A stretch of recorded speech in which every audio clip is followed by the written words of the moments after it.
Hello भाई, देखिए आज हम नेक्स्ट यूनिट डिस्कस करने जा रहे हैं। इसका नाम है स्ट्रक्चर ऑफ एटम, या फिर जनरली हम एटॉमिक स्ट्रक्चर भी बोलते हैं। इसको क्या बोलते हैं? एटॉमिक स्ट्रक्चर भी इस चीज़ को हम बोलते हैं। तो देखिए भाई, स्ट्रक्चर ऑफ एटम इस यूनिट के अंदर बेसिकली हमें क्या पढ़ना है मतलब हम इसके अंदर एटम्स के स्ट्रक्चर को पढ़ेंगे डिटेल के अंदर, किससे मिलकर आपका एटम बना हुआ है। बिकॉज हमें पता है atom is the smallest particle of matter which take part in chemical reaction. So atom के स्ट्रक्चर को डिटेल में हम डिस्कस करेंगे कि कैसे बिहेवियर ये शो करता है, क्या क्या इनमें पार्टिकल होते हैं। तो कुछ बेसिक आपने 9th-10th में पढ़ा होगा। आपका एटम किससे मिलकर बना हुआ होता है? इलेक्ट्रॉन, प्रोटॉन्स एंड न्यूट्रॉन्स, इनसे मिलकर आपका एटम बना हुआ है। बहुत सारे न्यूक्लियॉन्स होते हैं बेसिकली, ये सभी क्या होते हैं? न्यूक्लियॉन्स। बट ये 3 क्या आपके फंडामेंटल पार्टिकल्स हैं जिनको आपको डिटेल में पढ़ना है। अदरवाइज आपको बोसॉन्स, म्यूजॉन्स बहुत सारे होते हैं न्यूक्लियॉन्स। 35 न्यूक्लियॉन्स होते हैं जिनसे मिलकर आपका एटम बना हुआ होता है। 35 न्यूक्लियॉन्स किसको बोलते हैं? जो न्यूक्लियस के अंदर प्रेजेंट रहता है। ये सभी बात की बातें हम डिटेल में डिस्कस करेंगे।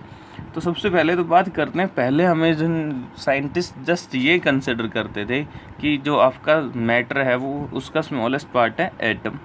लेकिन धीरे धीरे क्या हुआ, फंडामेंटल पार्टिकल, सब एटॉमिक पार्टिकल्स की discovery, electron, proton and neutron की। तो वो डिस्कवरी आज हम पढ़ते हैं। सबसे पहले बात करते हैं डिस्कवरी ऑफ इलेक्ट्रॉन।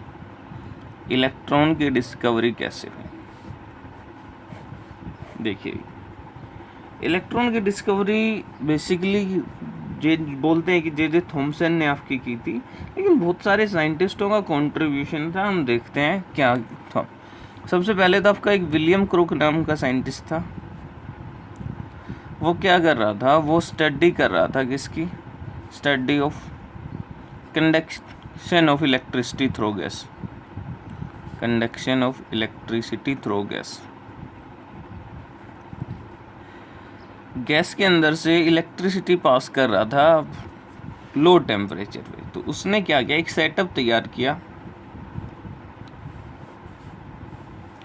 उस सेटअप कैसा था? उसने एक ट्यूब ली, इस ट्यूब को बैटरी से कनेक्टेड किया।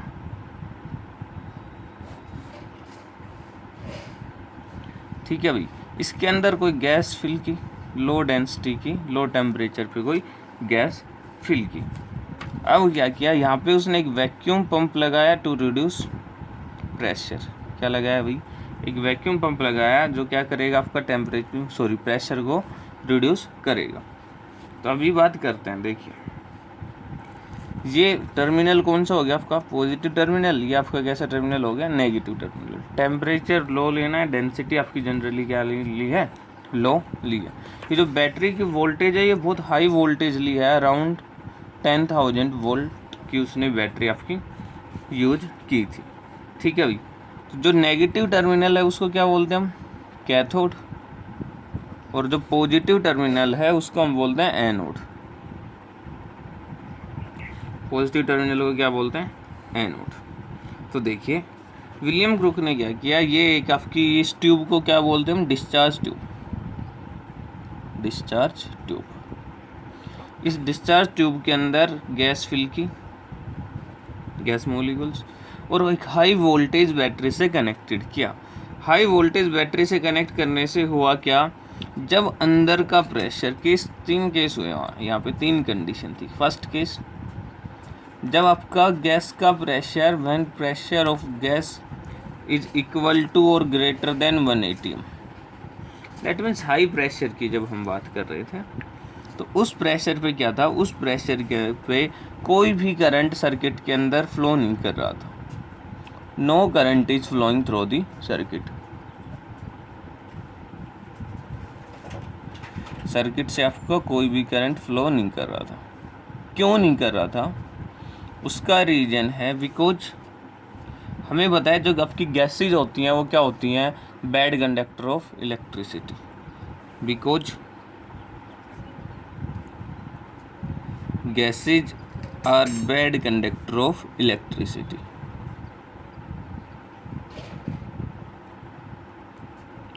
जब हाई प्रेशर था दैट मीन्स गैस के पार्टिकल्स बहुत ज़्यादा था इनसाइड, उस टाइम पे आपका क्या नहीं हो रहा था, उस टाइम पे करंट फ्लो नहीं कर रहा था।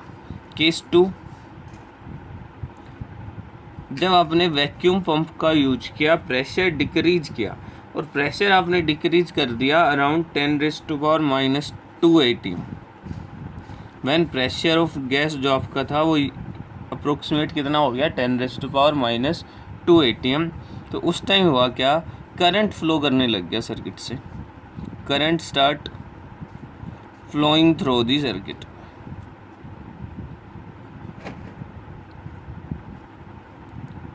आपके सर्किट से क्या स्टार्ट हो गया, करंट फ्लो करना स्टार्ट हो गया। और दूसरा, आपको एक डिस्चार्ज ट्यूब के अंदर एक ग्लो दिखने लग गया, ग्रीनिश ग्लो जनरली एक ऑब्जर्व होगा, वो डिपेंड करेगा गैस कौन सी डाली है उसके ऊपर ग्लो आपका डिपेंड करता है। तो एक तो चीज़ क्या हुई, करंट फ्लो करने लग गया। दूसरा, ए ग्लो इज अपीयरिंग बोल सकते हैं इन discharge tube.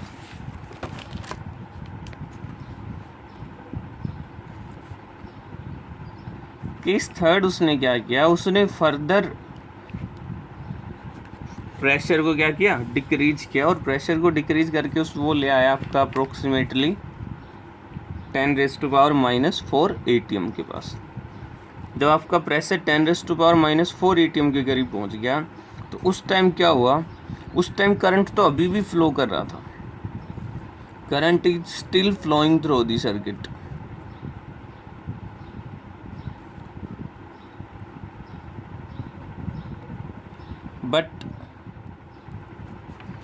But glow disappear.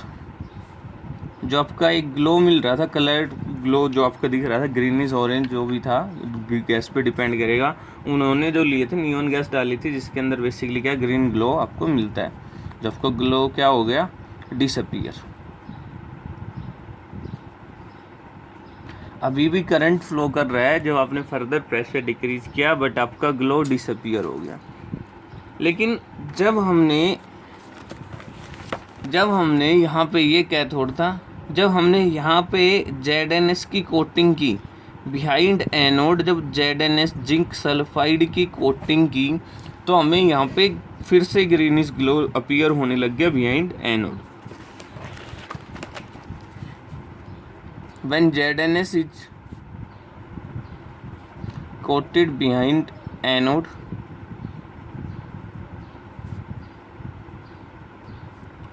then a greenish glow is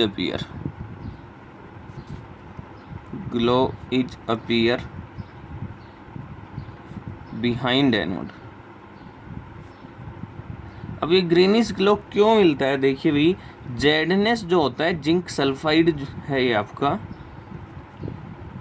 zinc sulphide, ये जो होता है जिंक सल्फाइड, ये आपका फ्लोरोसेंट रहता है, एक फ्लोरोसेंट मटेरियल है। फ्लोरोसेंट मटेरियल का मतलब जब कोई पार्टिकल आके इस पे स्ट्राइक करेगा तो ये क्या करेगा, ग्लो करेगा। जब कोई पार्टिकल आके इस जिंक सल्फेट पे स्ट्राइक करेगा तो आपको एक ग्लो अपीयर होता है। तो अब यहाँ से जब ZnS की कोटिंग की, जब जाके स्ट्राइक हुई, तो एक चीज़ पता लग गया हमें, क्या कि कुछ पार्टिकल्स हैं जो जाके किस पे स्ट्राइक कर रहे हैं, ZnS पे, उसी की वजह से हमें क्या मिल रहा है, ग्लो मिल रहा है। जो पार्टिकल्स हैं उन पार्टिकल्स की प्रॉपर्टीज़ को फिर से स्टडी करने के लिए कुछ फर्दर एक्सपेरिमेंट किए गए।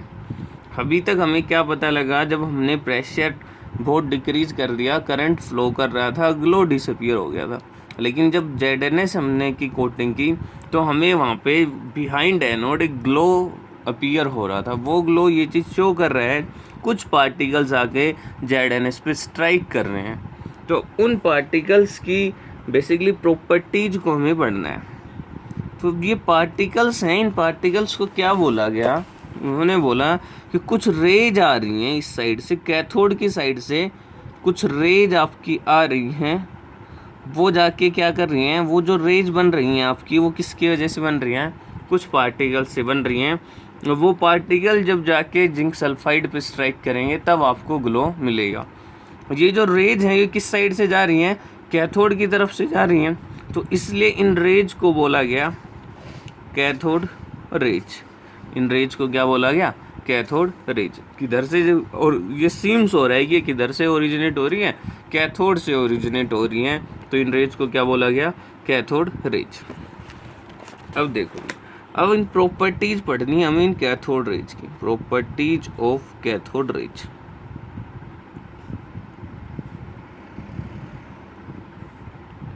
देखिए फर्स्ट प्रॉपर्टी की बात करते हैं। फर्स्ट प्रॉपर्टी सपोज करो ये आपकी कैथोड रेज इधर मूव कर रही है, वो हमने इधर कैथोड कंसीडर कर लिया, इधर आपका एनोड, जो भी है आपका ये टर्मिनल्स फर्दर आपके कनेक्टेड है, सॉरी नेगेटिव पॉजिटिव, ठीक है, हमने ही कंसीडर कर लिया। अगर हमने इन कैथोड रेज के पाथ के अंदर एक व्हील पैडल रखा, क्या रखा, कोई एक व्हील पैडल रखा, तो वो व्हील पैडल क्या करने लग गया, वो रोटेट करने लग गया। ये व्हील पैडल क्या करने लग गया, रोटेट करने लग गया। अब ये व्हील पैडल रोटेट करने लग गया तो ये क्या दिस शो कर रहा है, this property shows that cathode rays have particle nature,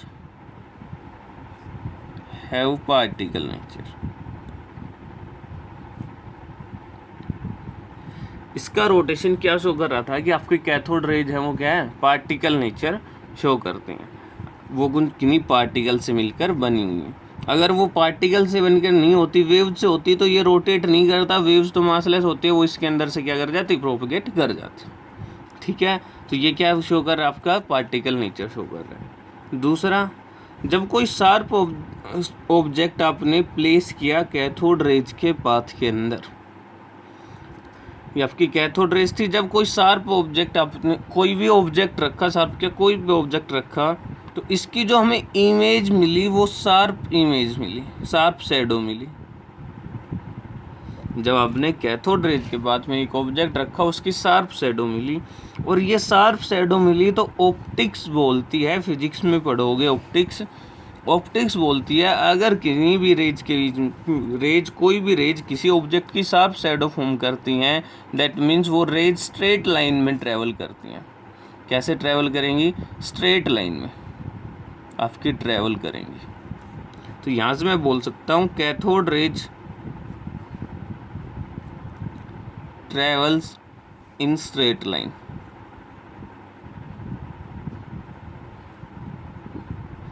ये कैसे ट्रेवल करेंगे, स्ट्रेट लाइन में आपकी ट्रेवल करेंगे।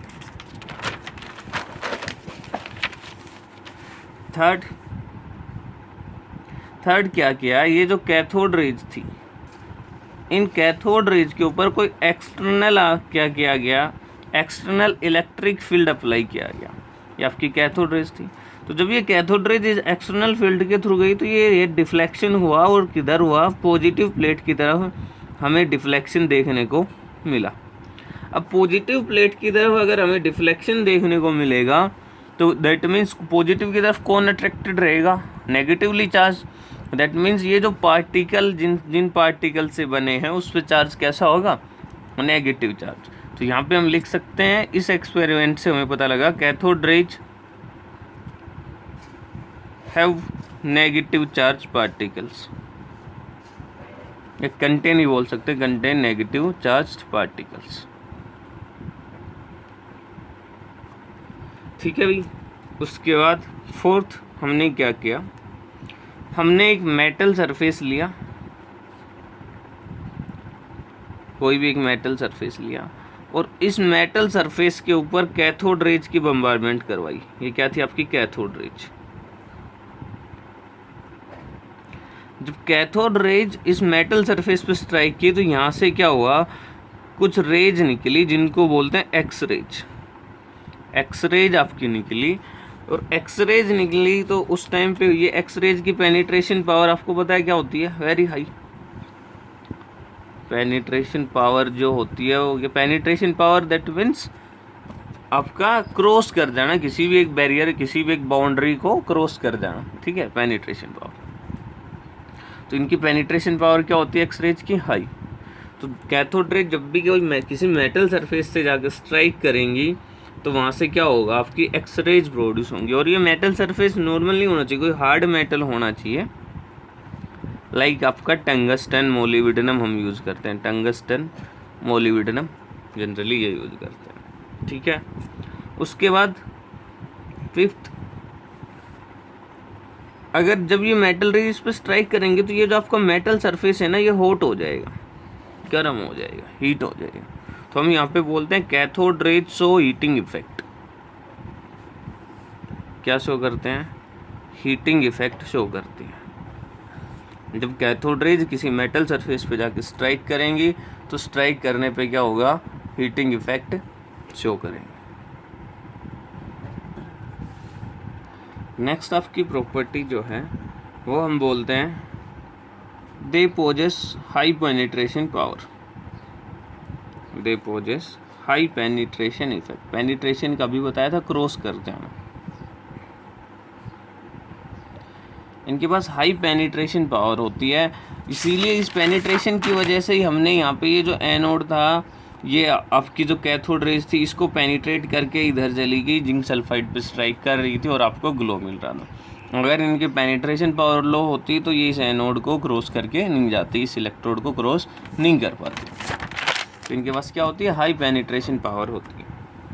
तो ये तो बात हुई प्रॉपर्टीज की। तो बेसिकली आपका जो हमें पता लग गया कैथोड रेज किससे मिलकर बनी हुई, पार्टिकल्स पे, उस पर चार्ज कैसा है, नेगेटिव चार्ज है। तो वो जो नेगेटिवली चार्ज पार्टिकल है, उस पार्टिकल को नाम दिया गया इलेक्ट्रॉन। तो इलेक्ट्रॉन क्या था, the negatively charge particle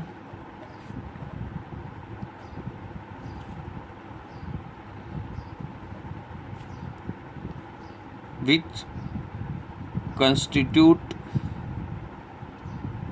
cathode rays, जिनसे क्या आपकी कैथोड रेज बनी हुई है, उनको क्या बोलेंगे, are cold electrons.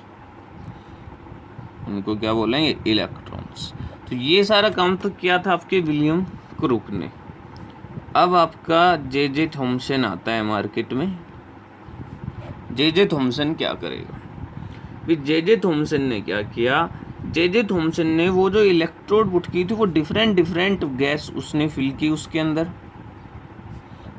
And different metals के इलेक्ट्रोड लिए, डिफरेंट मेटल्स के इलेक्ट्रोड लिए। जे थॉमसन ने डिफरेंट गैसेज फिल की, डिफरेंट इलेक्ट्रोड पुट किए, बट उसने क्या पता लगाया कि जो डिफरेंट गैस और डिफरेंट मेटल्स को जब उसने यूज़ किया तो चार्ज बाई मास रेशियो जो आ रहा था, चार्ज बाई मास रेशियो जिसको हम लिखते हैं E/m से, वो ऑलवेज कांस्टेंट आ रहा था। कितना आ रहा था, 1.76 into 10⁸ coulomb per gram.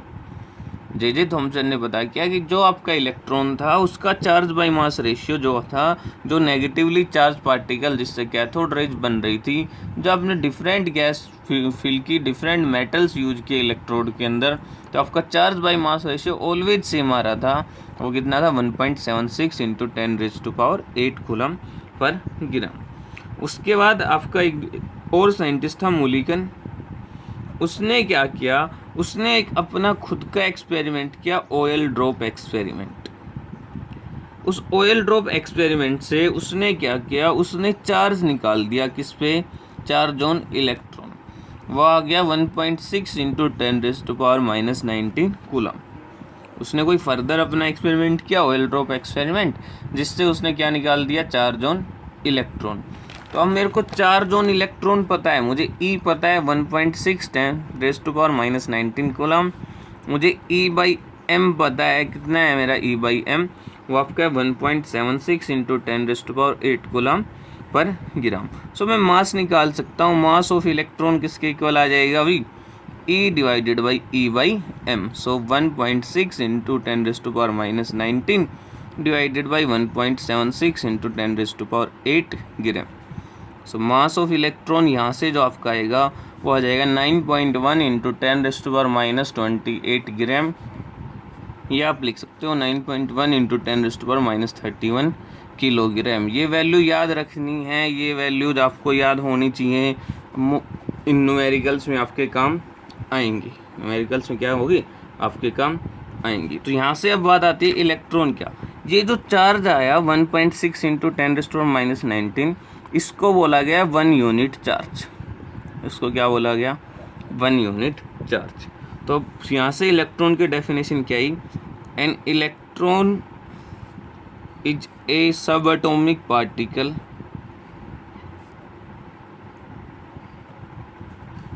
having which carry charge, which carry कितना charge 1 unit charge, which carry 1 unit charge and mass and 9.1 into 10⁻31 kg मास। वो क्या आ गया आपका इलेक्ट्रॉन। तो ये सब था आपकी इलेक्ट्रॉन की क्या सब कुछ, कहाँ से डिस्कवरी हुई, किन किन साइंटिस्टों ने आपका इसमें कंट्रीब्यूशन किया। कैथोड रेज विलियम क्रूक ने फाइंड आउट की, उसके बाद charge by mass ratio J Thomson ने, मोलिगन ने बताया चार्ज ऑन इलेक्ट्रॉन, वहाँ से हमारे पास आया मास ऑफ इलेक्ट्रॉन। तो ये सभी साइंटिस्टों ने क्या किया था, कंट्रीब्यूट किया था।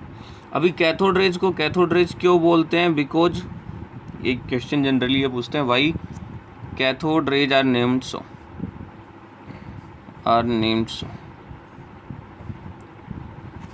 क्यों, because cathode rays are originated from cathode, cathode से ओरिजिनेट। देखो कैसे, सपोज करो ये आपका कैथोड है, ये आपका एनोड है, आपने हाई वोल्टेज बैटरी कनेक्ट कर रखी है। तो जब हाई वोल्टेज बैटरी जाएगी तो इसके ऊपर चार्ज बढ़ना स्टार्ट होगा, इसके ऊपर आपका नेगेटिव चार्ज आएगा, इस पे इलेक्ट्रॉन अकोमोलेट करेंगे इस इलेक्ट्रॉन। तो यहाँ से क्या होगा, यहाँ से एक इलेक्ट्रॉन रिमूव होगा, और वो इलेक्ट्रॉन जब जैसे ही इस इलेक्ट्रोड से रिमूव होगा, वो इलेक्ट्रॉन क्या करेगा, बहुत हाई स्पीड से कैथोड की तरफ दौड़ेगा, बिकॉज पोटेंशियल डिफरेंस आपने बहुत हाई पोटेंशियल डिफरेंस अप्लाई कर रखा है। यहाँ पे गैस का कोई मॉलिक्यूल होंगे जो आपने गैस फिल कर रखी है। जब ये high speed electron, high energy electron इस एटम से स्ट्राइक करेगा, गैस के मॉलिक्यूल से स्ट्राइक करेगा, तो इस गैस के मॉलिक्यूल, ये गैस का मॉलिक्यूल आपका आयोनाइज होगा, और यहाँ पे ए पॉजिटिव, सपोज करो ए गैस थी और दूसरा एक इलेक्ट्रॉन फॉर्म करेगा। पहले एक इलेक्ट्रॉन था, अब कितने हो गए 2। अब फर्दर ये इलेक्ट्रॉन जाके आगे जो गैस मॉलिक्यूल है उनसे स्ट्राइक करेंगे, फिर वहाँ पे पॉजिटिव एंड इलेक्ट्रॉन बन जाएगा। ऐसे करते आपके इलेक्ट्रॉन्स निकलते जाएंगे, गैस आयोनाइज होती जाएगी, और आपकी कैथोड रेज फॉर्म हो जाएगी, जनरेट हो जाएगी। तो ये चीज़ याद रखना, कैथोड रेज ओरिजिनेट होते हैं जस्ट यहाँ से 1 या 2 इलेक्ट्रॉन निकले हैं। जो जनरेशन हुआ है वो तो डिस्चार्ज ट्यूब के अंदर हुआ है, गैस आयोनाइज होने की वजह से हुआ है। यहाँ से जस्ट 1 इलेक्ट्रॉन निकला था, ओरिजिनेट हुई है आपकी जो कैथोड रेज है वो। ठीक है, आई होप आपको समझ आया होगा cathode rays and discovery of electron. Next lecture में discovery of proton and neutron हम डिस्कस करेंगे। Thank you.